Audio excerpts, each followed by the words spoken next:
sabi About sa second hearing to pag-uusapan natin. mo rin na nahihirapan ka naman. Kasi marami nagtatanong, bakit wala kang inimbita? Kasi marami ng legal luminaries, mga former Supreme Court justices, etong mga talagang bihasa, may mga master's degree sa international criminal law and all of that. Talagang, you know, legal experts na talagang yung legal minds that you can mine. Bakit hindi sila humarap para, because ang maririnig mong sinasabi nila is the legality of the arrest and the surrender. Hindi nila tinatawag na extradition ng pamahalaan, di ba? Surrender ng Pangulo, legal naman daw. Ayun na nga. So, maraming legal experts. Pero tulad ng sinabi ko, kesa sa experts on the side of the government, mas maganda rin yung mga neutral, yung talagang profesor. Kasi alam natin, napupolitika kapag ganon. Palagay ko, overrepresented na nga yung gobyerno. Mag-isa lang ako doon sa isang panig hanggang doon. Ito, meron pong good news, no? So, wag muna nating awayin si Amy. Again, uulitin ko at ilang beses ko nang inulit, hindi ko sinasabing iboto nyo si Amy. At ayoko siyang isama sa PDP, okay? Maliwanag po tayo dyan. Kaya lang, wag muna nating awayin. Gaya ng sabi ko, malay natin may pakinabang sa atin. Tayo naman ang mangga. Tayo naman ang manggamit sa kanila. Tayo naman manggamit at ngayon magagamit natin. Bakit? Magkakaroon pa ng second hearing. That is very important. Magigisa. At alam ko na maglalabas to si Amy. Baka ito mapaisip na pa-impeach niya si Bongbong. Wala pong makakagawa nun. Siya lang. Siya lang ang may lakas ng loob para mag-hearing patungkol sa paghuli kay Tatay Digong. Walang gumalaw sa senador. Wala. Siya lang. Hindi ko sa pinagtatanggol. Gamitin po natin. Kaya habang nagagamit, huwag niyo pong awayin. Ngayon may second hearing pa. Yung ibang senador nga hindi gumalaw. Ito may second hearing pa. Di mas maayos. Mas maraming mabubulgar. Mas marami tayong mapipiga. At yung mapipiga dito, pwede pang gamitin sa ICC. Napaka-importante ng bawat ebidensya dahil ito ay posibleng magpauwi kay Tatay Digong. Dahil dyan, mas marami tayong makukuha. So, wag muna, antayin natin si Amy. Kumating sina Alan Peter dahil ang dami-daming taga-gobyerno. Sa totoo lang, nung umpisa akala ko walang darating galing administrasyon. Pero biglang nagdagsaan, tapos nagulat nga ako, dagdag sila ng dagdag ng pangalan. Sabi ko, ayos to. Talaga namang prepared sila. Siguro maganda yung hearing natin. Tapos, nung nandun na sila, dumami pala, 3 kwarto na kami, naubusan pa nga ng pagkain Kaya sabi ko, very represented. As a matter of fact, si Inday Sara lang ang nasa kabila at siya lang ang on Zoom, alas 3 ng umaga yata sa The Hague. Kaya, yun nga, inaanyayahan ko kasi magkakaroon ako ng second hearing. May second? Yes, magkakaroon ako. I finally decided kagabi na mag-second hearing na lang. Yes, dahil, maganda yan. may marami pang nagsasabing bitin, may mga katanungan ng OFW, at ang balita, marami pang warrant na susunod. Hindi naman ito ang kaisa-isa at kahuli-huli ang warrant. Meron pang susunod, nababanggit nga yung pangalan ng 5 pulis. Yan, may 5 pulis pang huhulihin. Kaya napaka-importante na ma-discuss to ulit sa hearing and at the same time, kailangan mag-decide ng korte rito. Hindi porket nandun na si Tatay Digong sa ICC, hahayaan na lang nila kasi sasabihin nila mutin academic kasi andun na si Tatay Digong di ba? Nasa jurisdiction na ng ICC, hindi na natin basta-basta mababalik kahit ano pa i-discuss natin dito. Pero importanteng ma-discuss kasi kung mapapatunayang illegal yon, hindi dapat ganun ang proseso. Magagamit natin sa mga huhulihin pa. Tatandaan po natin, bigla-bigla na lang. Nung una, wala naman talaga, si Bato nasa listahan talaga yan.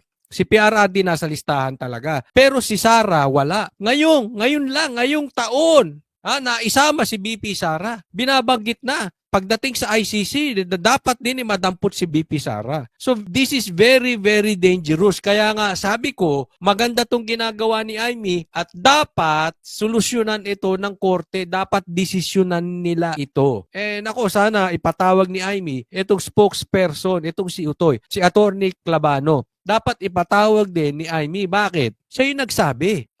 Mali po yun. Anong klaseng abogado? Okay? Patawag niya Etong si Clavano, dahil hindi po pwedeng sila ang competent judicial court. Hindi po, executive po kayong DOJ, hindi po kayo judicial. So maling-mali yun. Bakit kayo nagsasalita ng ganun? Abogado ka, alam mong walang ganun. Tapos binawi ni Boying. So anong ibig sabihin niya? Niloloko nyo taong bayan. Anong ibig sabihin niya? Fake news yan. Anong ibig sabihin niya? Gagamitin nyo lang pagka kumbinyente sa inyo or kaya meron kayo kailangan pahuli. Kailangan maimbestigahan niya. Pangalawa, may narinig akong interview dito kay John Vic Remulla. May narinig ako, no? Interview niya, binabara niya sa isang PDP senatorial balls na abogado, si Attorney Hinlo ata yan. No? Hindi ko alam, basta isa, no? Sabi niya, kino-question nyo yung manner ng pagkahuli kay Tatay Digong. Ang kini-question nyo, technicalities. Samantalang hindi nyo kinwestiyon yung 30,000 na pinatay ni Tatay Digong. Aba, dapat pa imbestigahan ni Amy yan. Una, abogado. Abogado nga ba to si John Vic? Alam ko si Boying abogado. Hindi ko alam si John Vic, no? Pero kahit di siya abogado, dapat alam niya, ako naman hindi abogado pero alam natin, di ba? Kahit hindi abogado, na an accused is considered innocent until proven guilty. Nagbibintang siya. Anong klaseng secretary SILG siya? Anong klase? 'Di ba? Kung ganyan ka ang SILG natin, basta na lang nagbibintang nang walang katunayan or bigla na lang nagbibintang kahit hindi pa nahusgahan ng husgado. Delikado po 'yan. Pwede kang pagbintangan ng mamang ito. Isipin mo, ibinintang sa kanya 30,000. Anong patunay nila? News?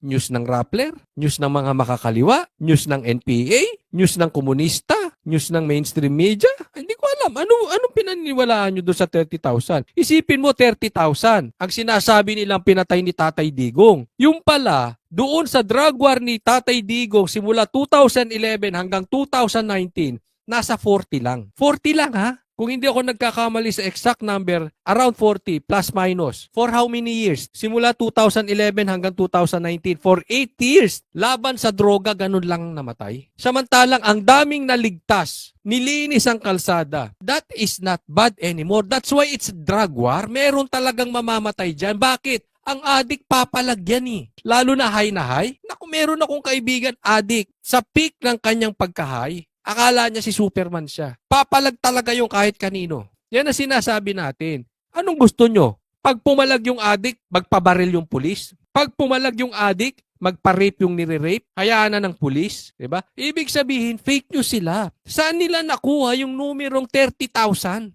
Ang demanda sa ICC, kakurenta. Naglulukuhan ba tayo dito? Palabasin nyo yung 30,000. Palabasin ninyo yung biktima ng 30,000, yung magulang nila, kapatid nila, magdemanda sila, i-present nila ang ebidensya sa ICC. Yung 30,000 hindi yung 40 kasi may nagsasabi na hindi, yung representative lang. Yung 40 lang ang representative, yung 30,000 hindi. Hindi po pwede sa batas yun. Ibig mo sabihin, sasagutin ko yung sinasabi nyong 30,000 pag napatunayan nyo yung isa, hindi pwede sa batas yun. Ano yun? Naglolokohan tayo. Ang totoo, eto, may mga grupo talagang mahilig mag-blow up ng numero. Isa na dyan ang mga komunista. Katangihan nila yan. Ang hilig nilang magmalinis pero sila naman ang madumi. Ibo-blow up nila yung sitwasyon. Yung nangyari kay PRRD. Ako yung nagsasabi na 30,000 ang pinatay ni Tatay Digong. Yan po ay pag-iinsulto sa Pilipino. Bakit kanyo? Sa dami ng nagrally ngayon, tingnan nyo na lang. Daig pa nito si Hitler. Daig pa nito yung matinding patayan dyan sa mga nangyari sa history ng Pilipinas kung 30,000. Sa tingin ninyo, may magnarally sa Netherlands kung 30,000 ang pinatay ni PRRD? May magrarally sa Mindanao? Sa tingin nyo? May magrarally sa Manila? May magrarally sa buong Pilipinas? May magrarally sa buong mundo? Yan pong nagsasabi na 30,000 ang pinatay ni Tatay Digong. Iyan po ay pang-iinsulto sa atin. Sa lahat po pang-iinsulto yan. Sinasabi nyo, bobo mga Pilipino, wala kayong makikitang ganitong rally ever kahit sa buong mundo. First time nangyari sa history that the whole world nagrally sa isang birthday ng isang mama. Sa birthday ng isang hinuhusgahan at nakakulong. Sa isang nililitis sa ICC. Wala po kayong nakikitang ganyan. Maraming nagmamahal, kaya napaka-imposible nun. Hindi po kami tanga. Kung 30,000 napatay niyan, walang rally. Ako, sasabihin ko sa inyo, lantaran. Hindi ito magagawa. Pag halimbawa, mangyari ito kay Marcos dinala sa ICC, walang magraraling ganyang kadami. kahit yung mga pambato ng dilawan, kunwari lang dalhin si Bam Aquino doon, si Kiko, sino pa bang pambato ng dilaw? Si Lenny. Walang magrarally ng ganito. Naiintindihan niyo po yung point? Dalhin mo si John Vic doon, si Boying, si Torre, si BBM. Walang magrarally ng ganito. That is impossible. Not even 10% kung gaano kadami ang nagrally kay Tatay Digong. Naiintindihan niyo po? Itong rally na ito, ang daming napatunayan. Maraming nagising dito. Kaya eto nga, kinakailangan alamin natin kung mali yung proseso, mali yung ginawa, wag nang uulitin. Sino naman po ngayon ang iimbitahin mo? At yun na nga, sumulat na rin po sa inyo si E.S. Bersamin para humingi ng advance questions. So now, are you going to give advance questions to Secretary? Ako, bakit may advance question? Bakit may advance question? Bobo ba yung mga yan? Kami ba pag inimbitahan, pwede kami humingi ng advance questions? Ano yan? May favoritism? Ganyang kahina utak ng mga yan? O dahil magfa-fabricate sila? Kasi pag hindi ka nagsisinungaling, hindi mo kailangan ng advance questions eh. Bersamin, E.S. Bersamin. And sino ngayon yung mga susunod na mga aanyayahin nyo po sa second hearing? Excuse me. Oo, siguro pareho rin yung iba, pero yun nga, katulad ng sinabi kanina, sana talagang lumabas yung ibang mga international law experts kasi hindi naman ordinaryong international law, hindi naman yan bahagi ng batas na araw-araw. Ako gusto ko to. Ha? Kaya maganda yung second hearing. Since si SAS ay magaling sa international law, imbitahin mo si SAS. Ako suggestion ko lang, invite SAS. Kasi hindi siya pinalusot dyan sa vloggers na hearing. Imbitahin mo as resource person si SAS. Malaking maitutulong ni SAS sa investigasyon na yan. Marami siyang kaalaman na nauunawaan niya yung grabing pagtatakip ng gobyernong ito at yung mga illegal na ginagawa. Pinapractice. At iilang talaga ang praktisado dyan.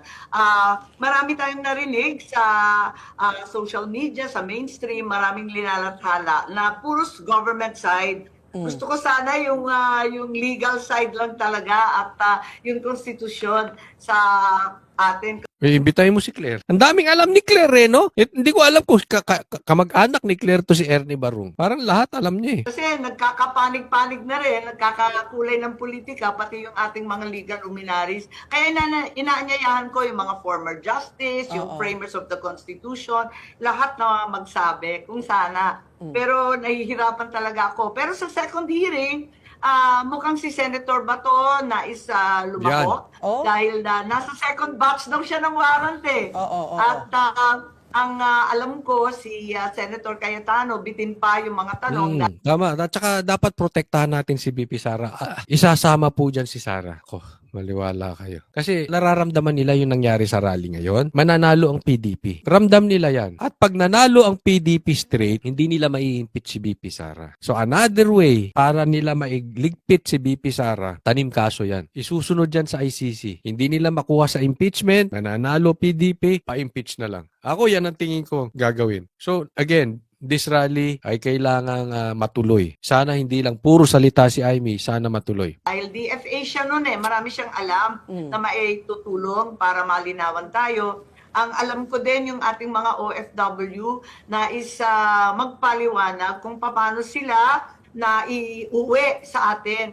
At gusto nila. Yan, maganda rin yun, mga OFW. Kasi alam mo si Tatay Digong, siyang nagpapauwi dito sa mga OFW. At yung mga hindi may mga kaso ron at inosente naman napapauwi niya. Samantalang ang gobyerno ngayon, ipinamimigay ang Pilipino. Kung si Tatay Digong ay kinukuhang ang mga OFW, ay kabaligtaran. Dating presidente, kinidnap, pinamigay. Na may, may guarantee o assurance ang ating gobyerno na yung mga nakapiit pa sa abroad, na-convict at naparusahan, maiuwi. Kasi sa lagay na ganito, natatakot lahat ng Pilipino.